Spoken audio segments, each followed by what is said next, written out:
Y llegó el día, llegó la hora. Tenemos el placer de conversar con un hombre genial como es JJ Benítez. Un hombre que queremos, un hombre que admiramos, un hombre que respetamos mucho y que en especial en Colombia hay una fanaticada inmensa del querido Juanjo, de JJ Benítez. Hoy estará con nosotros un honor que nos tenga en cuenta para hablar a toda Colombia a través de este espacio, de su canal Pandemia Misterio, Diego Reyes. Bienvenidos. También si quieren apoyarnos, quieren apoyar estos proyectos, recuerden que en la descripción de este video encontrará usted las formas, los enlaces para que usted pueda apoyarnos. Así que bienvenidos y empezamos este viaje hacia el misterio.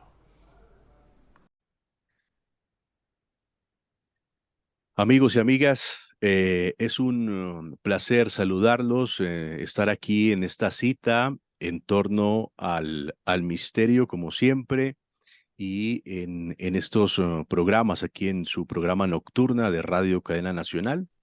Estamos en emisión por más de 130 emisoras en este momento para que usted se conecte con nosotros, además de una transmisión simultánea con nuestro canal oficial de YouTube, Pandemia Misterio Diego Reyes. Hoy no quiero tardarme mucho en la presentación porque tenemos un verdadero, un invitado de lujo, una persona que ustedes quieren mucho, que conocen mucho, que me hablan mucho de él en los programas y que ustedes lo conocen desde hace mucho tiempo en Colombia, gracias a sus espectaculares y maravillosos libros. También el agradecimiento a nuestro querido amigo Manuel González, porque gracias a él tenemos este privilegio y este contacto único para toda Colombia a esta hora. Manolo, te saludo y el saludo cordial para nuestro Juan José Benítez, que está en este momento conectado con nosotros para toda Colombia. Juanjo, gracias por atendernos y bienvenido. Muy bien, es un placer, muchísimas gracias. Bueno, el placer es nuestro, Juanjo. Nos has puesto muy felices a todos los lectores, a todos los seguidores en los últimos días, porque llegó este nuevo libro a los anaqueles en Colombia y ha sido una mirada, un viaje maravilloso. Las guerras de Yahvé es el título de este texto que, que a raíz de todo lo que ha pasado en los últimos días en el mundo, pues tiene un componente clarificador y es algo maravilloso para entender lo que está pasando, por ejemplo, en Medio Oriente. Ahora, las guerras de Yahvé. No sé por dónde queramos empezar, Manuel, si quieres ayudarme o cómo podemos empezar a hablar un poco sobre este libro que tiene varios tintes impresionantes. Por ejemplo, podríamos empezar diciendo que Yahvé rotundamente no es Dios, sino que detrás de Yahvé, de la figura de Yahvé creada para, para que ese momento histórico, hay inteligencia extraterrestre y como bien nos lo explica Juanjo, pues en distintos momentos y puntos de la historia que tanto hemos revisado en el Antiguo Testamento, pues nos damos cuenta de que era un hombre o era un ser tirano o un grupo de seres, un equipo que tenía una misión y que Juanjo definitivamente podemos descartar que ese ser o esos seres sean Dios o el Padre Azul como lo conocemos, ¿no? Bueno, por supuesto, es decir, después de muchos años de investigación, este estudio comparativo, que eso son las guerras de Yahvé entre el Antiguo Testamento y el fenómeno ovni actual, me lleva a pensar y a deducir que el Yahvé o lo que fuera Yahvé no es Dios, por supuesto, no tiene nada que ver con lo que yo entiendo por Dios o por el Padre Azul. Eh, El Padre Azul para mí es una criatura, es una entidad divina, que no es capaz de asesinar a nadie, que no es capaz de robar tierras, que no es capaz de defender la esclavitud o de convertirse en una criatura machista. ¿eh? Y eso es lo que al final resulta, resulta que es Yahvé, ¿no?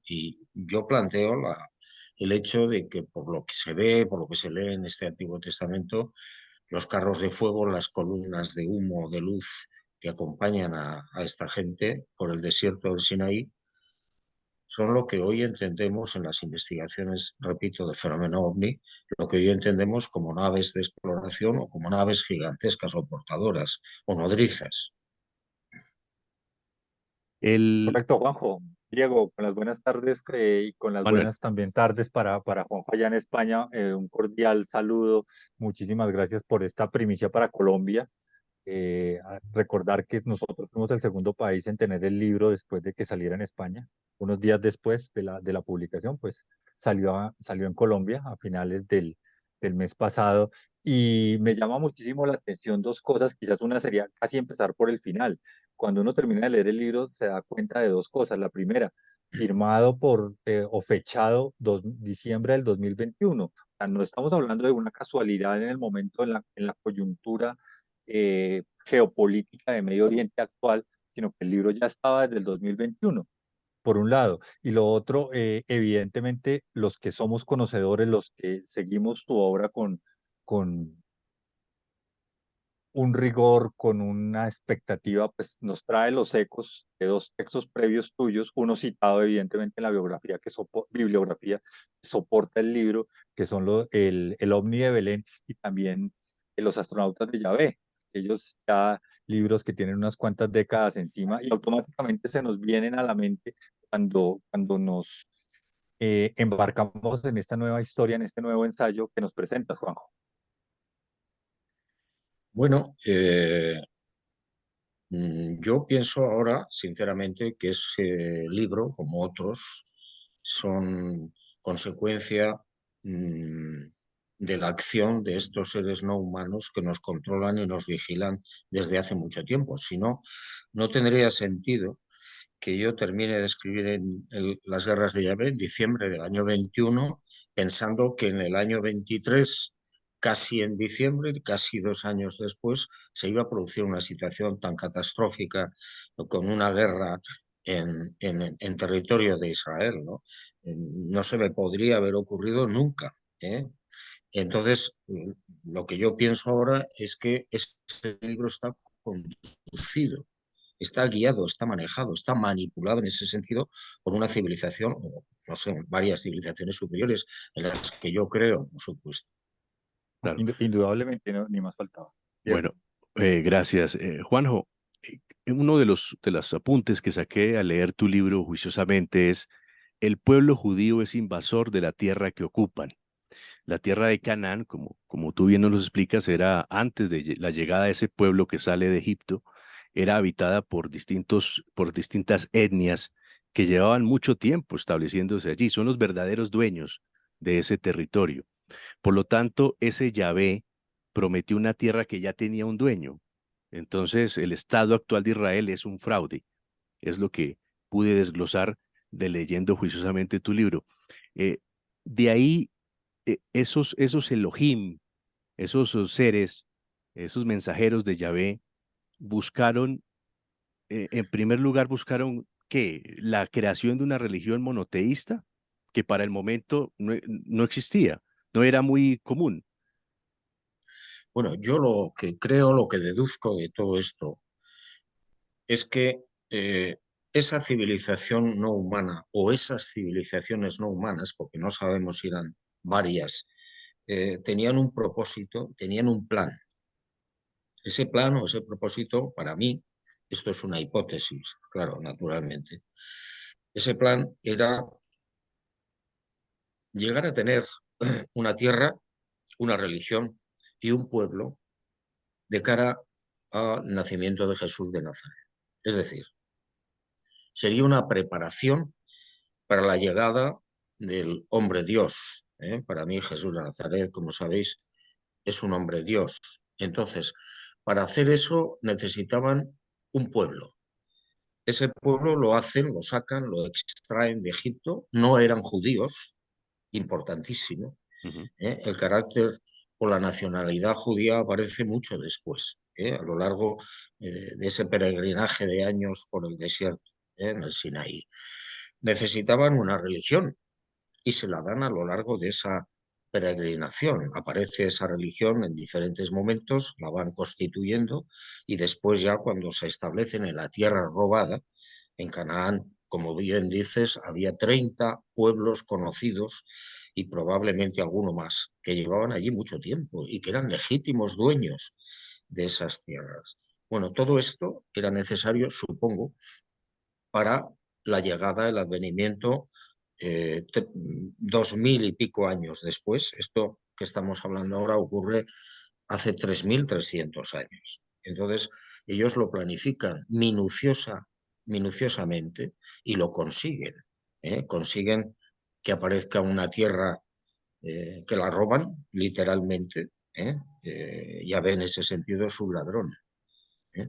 Y constituye un pueblo que, repito, no eran judíos, eran una mezcla de nómadas, de pastores, de bandoleros, de gente muy poco presentable, que terminó instalándose al este del delta del Nilo, en las tierras de Goshen, y empezaron a trabajar en la construcción para los egipcios. Tampoco eran esclavos, los maltrataban, los trataban muy mal, pero no eran esclavos. Y a esta gente es a la que Moisés saca de la tierra de Egipto y se la lleva por el desierto. Y con el paso del tiempo es cuando empiezan a adquirir la sensación, la nacionalidad y el carácter judío. Pero eso llega mucho después. Sí. Entonces, efectivamente, a lo que vamos es que los legítimos herederos de esa tierra que fue robada, literalmente, son los palestinos. Por tanto, fíjense, habría que revisar la historia de nuevo desde el origen, porque nos han engañado. Es decir, el pueblo judío hoy es un fraude. Palabras mayores, ¿no? Lo que estamos Mm. tocando el tema.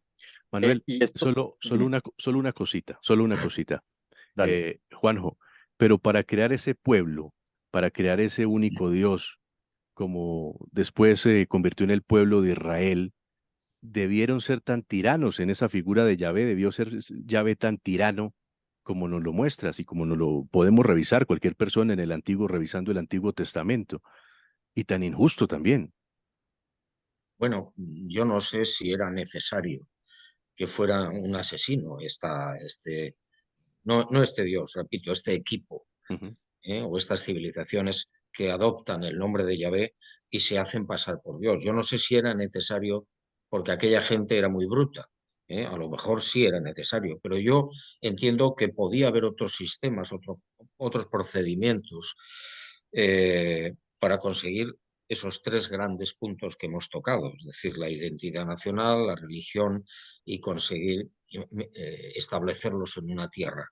A lo mejor me equivoco, pero bueno, matar a 50.000 personas en Jericó y a 1 millón de muertos directa o indirectamente en todo el Antiguo Testamento me parece una barbaridad. No tiene nada que ver con lo que yo interpreto como Dios, como el número uno o el Padre Azul. Manuel. Correcto, ¿no? Y además hay una cuestión que me llama mucho la atención, es redondeando este comentario o esta parte de nuestra entrevista, con la que cierras el capítulo del arca, hasta los animales que no tienen culpa también llevan muerte, ¿no? Bueno, por supuesto, es decir, cuando Josué, el sucesor de Moisés, llega, como digo, a Jericó. Bueno, pues allí, una vez que derriban las murallas, matan a todo el mundo, incluidos los animales. Y eso ocurre en todas las ciudades que se oponen, lógicamente, a que esta mezcla, los llamados chasu, esta mezcla de gente, de tribus, a que se instalen en sus ciudades, pues son pasados a cuchillo, sin piedad. ¿eh? Y seguramente, por lo que se deduce en la lectura del Antiguo Testamento, es el propio Yahvé, estos seres, los que van por delante aniquilando a estas civilizaciones, a estos ejércitos y, por supuesto, a las murallas. A mí me llamó mucho la atención. La arqueología moderna ha descubierto que la caída de las murallas de Jericó, que eran dos murallas, un sistema doble de defensa, el muro exterior cayera hacia afuera y el Ujú. muro interior cayera hacia la ciudad, en Jericó. Esto Dios, solamente se explica por el uso de explosivos. Es Claro. curioso que Yahvé utiliza el teatro de darle vueltas a la ciudad durante 7 días, tocar las trompetas, lanzar gritos al aire, y el momento que lanzan los gritos al aire, el pueblo, los chasu que están rodeando Jericó, se caen las murallas. ¿Y por qué se caen en esa dirección? Eran unas murallas muy largas, muy grandes y muy antiguas, 10.000 años. Solamente se explica por la utilización de explosivos. bueno, y eso nos lleva también a una cuestión importante. A la pregunta directa que te iba a hacer la hago luego, pero me quiero ceñir en este tema. En libros anteriores, porque es bien cierto que las guerras de Yahvé hace una relación con el fenómeno ovni, y en libros anteriores la palabra vuelve a surgir, teatro. Sí, sí, yo creo que esta civilización o este equipo o estas civilizaciones que adoptan el nombre de Yahvé y que se hacen pasar por Dios, pues en muchos momentos lo que hacen es teatro. Es decir, hemos hablado de la caída de la doble muralla de Jericó, pero podemos hablar de cómo Moisés en un momento determinado toca con su vara una roca y aparece agua. Agua. Esto lo hemos visto hoy en el fenómeno OVNI. Yo recuerdo un caso en un pueblecito de España donde, bueno, pues uno de los testigos ve una nave en el suelo, ve a dos tripulantes, un hombre y una mujer muy altos, y en el momento que estos señores lo deciden, este hombre toca con la mano uno de los muros de la iglesia del pueblecito y sale y mana agua. Es decir, que me recordó inmediatamente el doble pasaje de Moisés, ¿no? De sacar agua con la vara en el desierto. Es decir, hay un montón de historias, tanto desde el punto de vista religioso como social, que me inclinan a pensar que hicieron teatro constantemente. ¿Para qué? Pues para impresionar a esta gente, lógicamente. Claro. Y antes de la pregunta que tenía previamente era la siguiente. En el primer centenar de páginas, uno también se lleva la sorpresa de un experimento que no salió bien. Akenatón en Egipto. Sí, bueno, este faraón que, bueno, aproximadamente lo que le ocurre a Kenatón viene a ser casi 80, 90 años antes, poco antes de Moisés. Eh, Cuando uno analiza lo que le pasa a este faraón rebelde, es que tiene un encuentro, le llaman la visión de la ventana en su palacio, tiene un encuentro con una civilización no humana. Llega a entrar dentro de una de las naves, lo pasean por el aire dentro de esa nave sobre la ciudad de Amarna, lo que hoy es Telamarna, lo que fue la ciudad que él diseñó y construyó. Y hay una estela o dos estelas en las ruinas que quedan de esa ciudad en la actualidad, donde se dice y se explica cómo Akenatón entra dentro de un objeto, de una nave, y lo pasean por encima de la ciudad para que él vea cómo se está construyendo la ciudad. Entonces, me da la sensación de que esos seres que estaban en contacto con Akenatón son los mismos que pretendieron algo que salió mal, que es constituir una única religión con el dios Atón y suprimir todos los demás dioses de Egipto. Lo que pasa es que salió mal, pues porque hubo mucha oposición, los sacerdotes de Amón eran muy poderosos y al final pues terminan eliminando al faraón rebelde, ¿no? Esto me lleva a pensar también que si hubiera salido bien el proyecto de Akenatón, a lo mejor Jesús de Nazaret hubiera sido egipcio. Ujú. Imagínate tú. Claro, claro. Bueno, Juanjo, dentro de el libro está acompañado de unas imágenes, de unos dibujos, que tú eres un gran dibujante. Y como ese gran dibujante, hay varios dibujos, varias imágenes tuyas en el texto, en el libro. Y me llama la atención, lo conversamos con Manuel, cómo gracias a una técnica de recolección de datos o de investigación, como queramos llamarla, tú usaste la visión remota. La visión remota, y hay varias imágenes producto de esas sesiones de visión remota que tú utilizaste para corroborar momentos de la historia en tu libro. Quiero que nos comentes un poco sobre esa técnica. Eh, Veo que la manejas extraordinariamente bien y que has logrado ver eh, cosas que ni de otra manera en este momento sería imposible corroborar. Bueno, la visión remota es algo muy conocido. De hecho, los norteamericanos tienen un ejército que se dedica exclusivamente a la visión remota. Consiste en la proyección de la mente al lugar o a la persona o el sitio que uno desea. Hay un sistema que es el que yo utilizo en este caso, que se llama el método Silva, Mm. que es muy conocido y que, repito, con unas técnicas muy sencillas permiten proyectar la mente a donde tú quieras. Esto fue lo que yo hice a lo largo de las investigaciones sobre el Antiguo Testamento. Por ejemplo, yo veía, no sé, o leía la presencia de Moisés en el Sinaí cuando bajaban estas naves eh, que se autoproclamaban como Yahvé, como Dios, y veía a Moisés, y veía su figura, y veía cómo se movía, y veía los objetos que descendían y que cubrían el Sinaí con una niebla y una nube muy espesa, etc. Entonces, para mí resultó muy interesante porque era ratificar lo que yo estaba estudiando y lo que estaba investigando. Manuel. Correcto.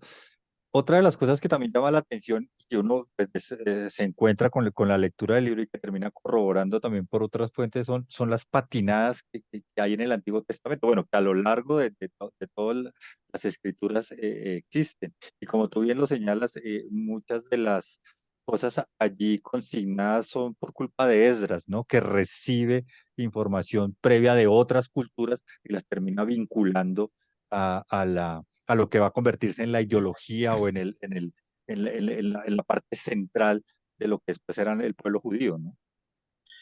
Sí, bueno, ese es un poco el arranque de la Biblia, ¿no? Del comienzo, de cómo empieza la Biblia, que es muy curioso, ¿no? Porque cuando Esdras, eh, eh, uno de los sacerdotes de los judíos que estaban desterrados a Babilonia, en el segundo destierro, prácticamente en el año 586 aproximadamente antes de Cristo, se da cuenta que no tienen historia y la quieren poner por escrito, se reúne con los ancianos judíos y empiezan a ver que hay otros pueblos a su alrededor que tienen también historias muy interesantes y lo que hacen es copiar.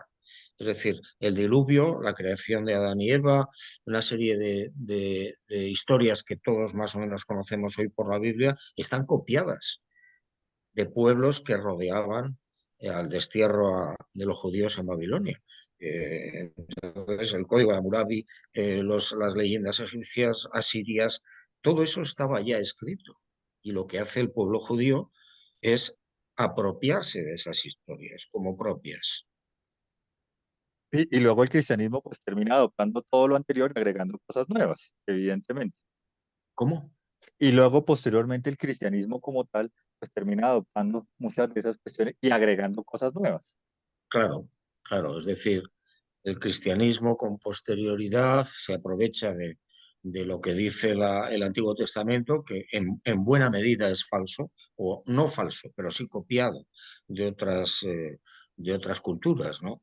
Y bueno, pues, lógicamente la creación de Adán y Eva es un mito, es un cuento chino, vamos, o sea, y el diluvio exactamente igual, es decir, sí se produjo algún tipo de diluvio o de inundación, sería más correcta la palabra, de inundación local, no universal.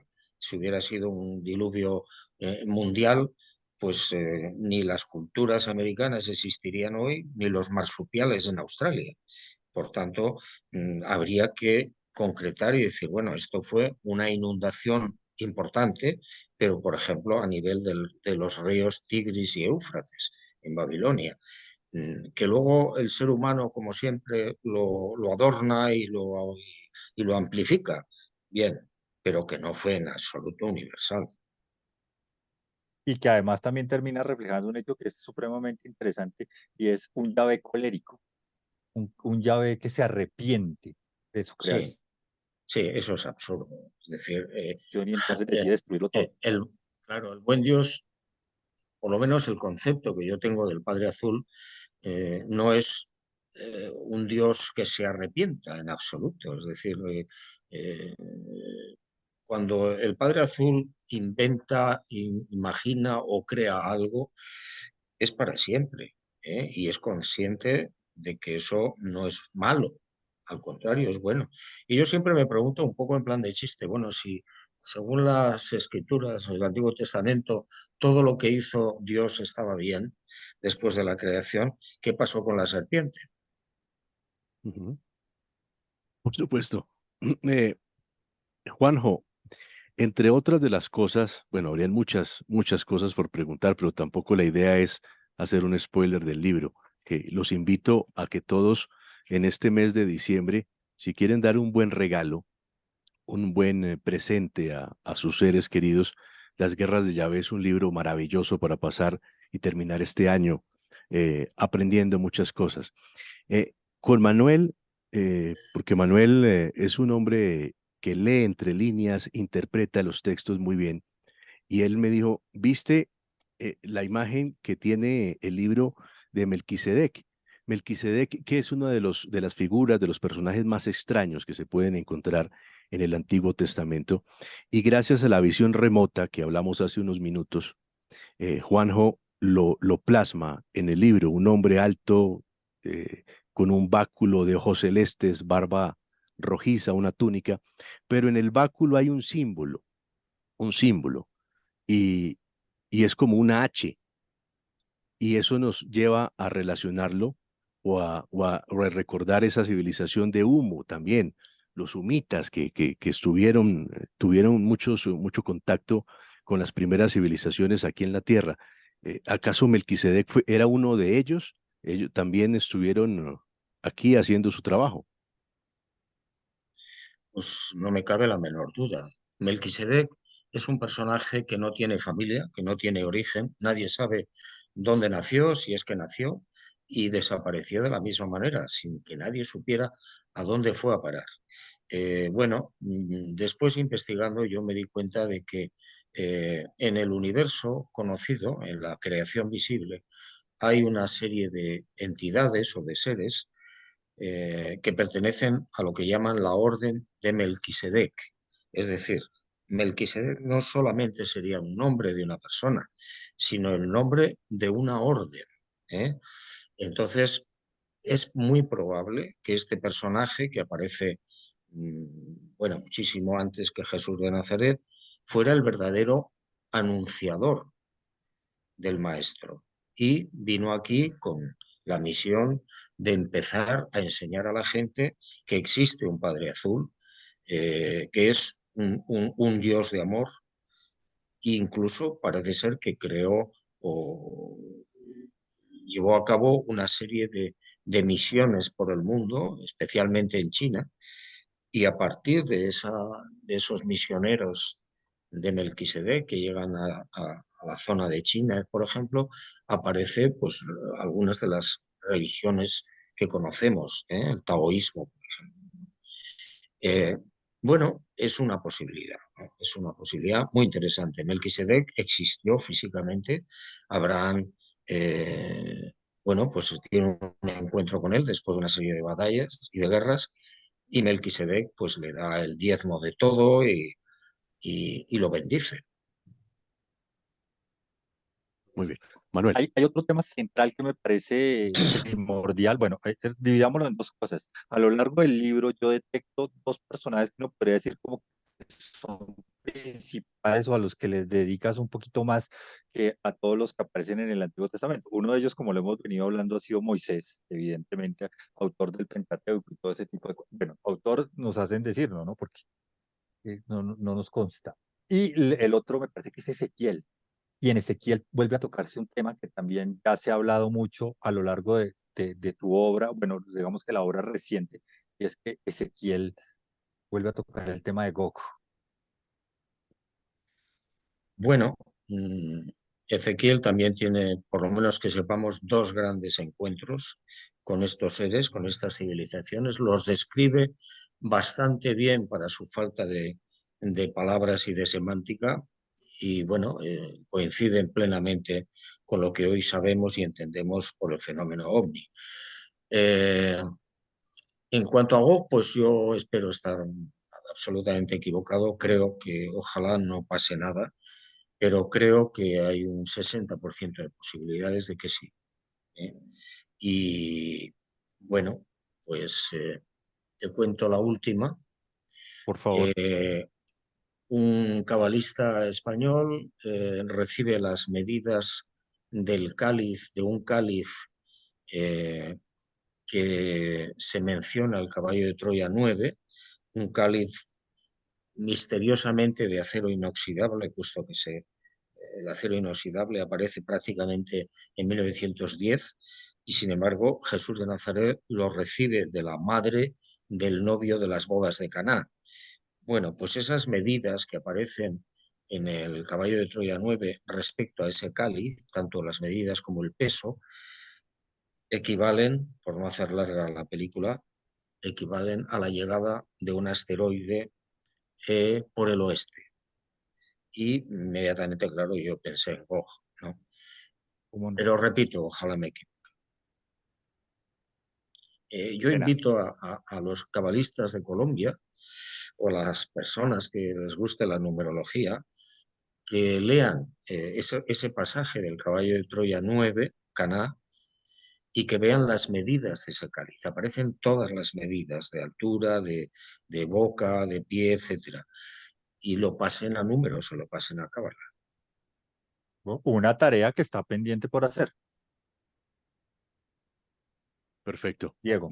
Bueno, Juanjo, otra pregunta, tal vez el sistema de gobierno que más nos ha funcionado en la Tierra es la democracia. Tenemos, es lo mejor que tenemos, no tenemos algo más, más justo, pero viendo la manera en que se desarrolló todo este proceso de gestación del pueblo judío y su injerencia de Yahvé, de este equipo inteligente, no humano, eh, tú dejas una pregunta en el cierre de uno de tus capítulos y es, ¿hay democracia en los cielos? Pues evidentemente uno diría que no. No, no hay democracia, evidentemente. Si existe Dios, que yo creo que sí, es el que manda, es el que gobierna, es el que sostiene, es el que imagina. Por tanto, en el cielo no hay democracia.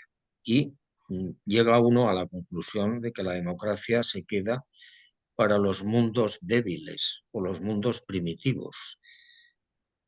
No lo entiendo muy bien porque sospecho que la democracia es el estado menos malo al que puede llegar el ser humano. Sin embargo, ¿por qué en el cielo no existe la democracia? Juanjo, quiero también preguntar algo y relacionarlo con lo que está sucediendo hoy en el mundo.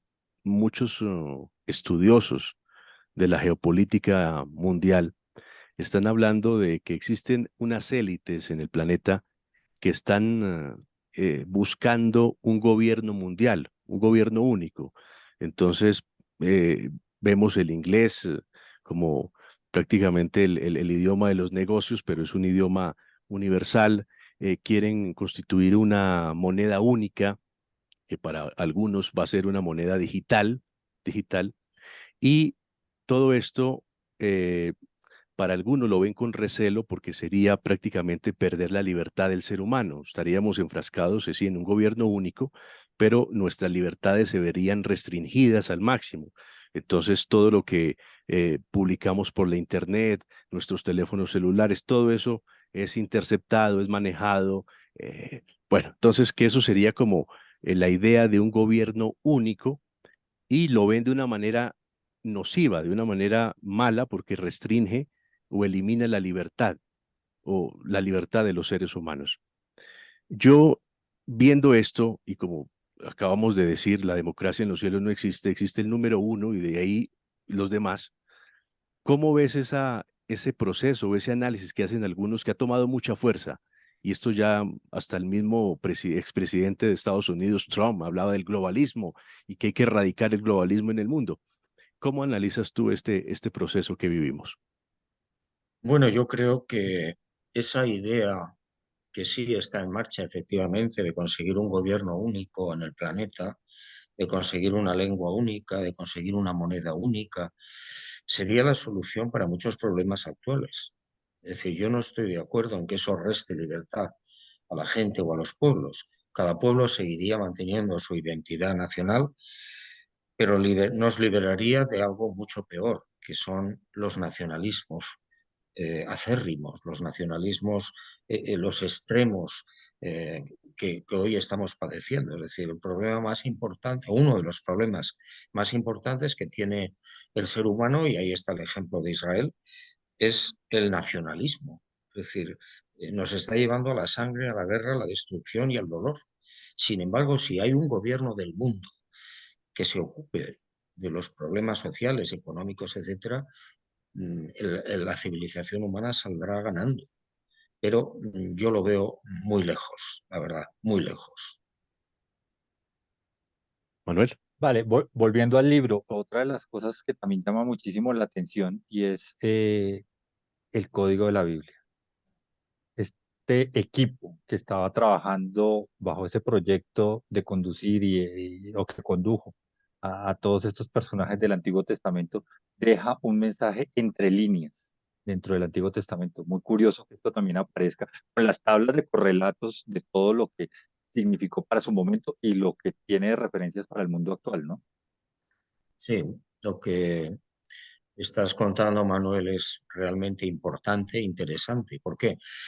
Cuando uno descubre que la Biblia, en el Antiguo Testamento sobre todo, hay códigos encriptados, uno llega a la conclusión de que eso no lo podía haber hecho Moisés, ni nadie de su entorno, porque no tenían los medios para saberlo, ¿no? No podían, en aquel tiempo, hace 3.300 años, no podían saber lo que iba a ocurrir en el siglo XX, por ejemplo. Y sin embargo está ahí, es decir, hay una serie de expertos en criptografía que han descubierto cómo en esos libros, en ese Pentateuco sobre todo, hay mensajes encriptados. Eso me lleva a pensar, lógicamente, que los 5 libros del Pentateuco fueron escritos por esos seres, no por Moisés, sino por esas civilizaciones o esa civilización no humana que es la que está en contacto con Moisés. Y bueno, de hecho, se supone que esos seres son los que entregan esos textos bíblicos, ese embrión por lo menos del Pentateuco a Moisés. Y ya estaban ahí incluidos esos mensajes encriptados que solamente en la actualidad, en el siglo XX o XXI, podemos descifrar, porque tenemos la posibilidad con las Mm, computadoras claro. de averiguar qué había entre líneas, ¿no? Claro, eso, Sí. eso es importante, Manuel y Juanjo, porque es un código encriptado miles de años, pero para ser prácticamente descifrado en el siglo Por XX o siglo nosotros, XXI, por nosotros, porque sin un programa informático sería casi imposible poder, inviable. sí, poder decodificar ese sistema, ¿no? Y Sí, eso bueno, también, no, dale, de dale, dale, Juan. hecho, la presencia de Hitler en el Antiguo Testamento resulta asombrosa, ¿no? Y sin embargo está ahí encriptado. Claro. Y eso también explicaría, por ejemplo, o salvaría el argumento de una de las cosas que es muy curiosa, que es una de las patinadas que tiene el Antiguo Testamento, que se supone que el Pentateuco lo escribe Moisés y en el mismo Pentateuco se cuenta su propia muerte. Eso es imposible. Claro, Evidente, claro. Entonces, pero claro, si esta información es entregada por un tercero, ahí sí ya se salva el argumento. claro. Sí, sí. Yo estoy convencido de que esos 5 libros o parte de esos 5 libros fueron escritos por estas civilizaciones o este equipo de astronautas que adoptaron el nombre de Yahvé. Diego. No, Manuel, no queremos agobiar a Juanjo. Ya estamos prácticamente una hora de conversación para que vayamos terminando. Si tienes Bueno, otros, sí, yo quisiera salirnos un poquitico del tema hablemos del futuro, el futuro cercano. 2024 significa 40 años del de primer caballo. caballo de Troya. Bueno, pues la verdad es que parece mentira, ¿no? Mm. Han pasado muchos años y sigue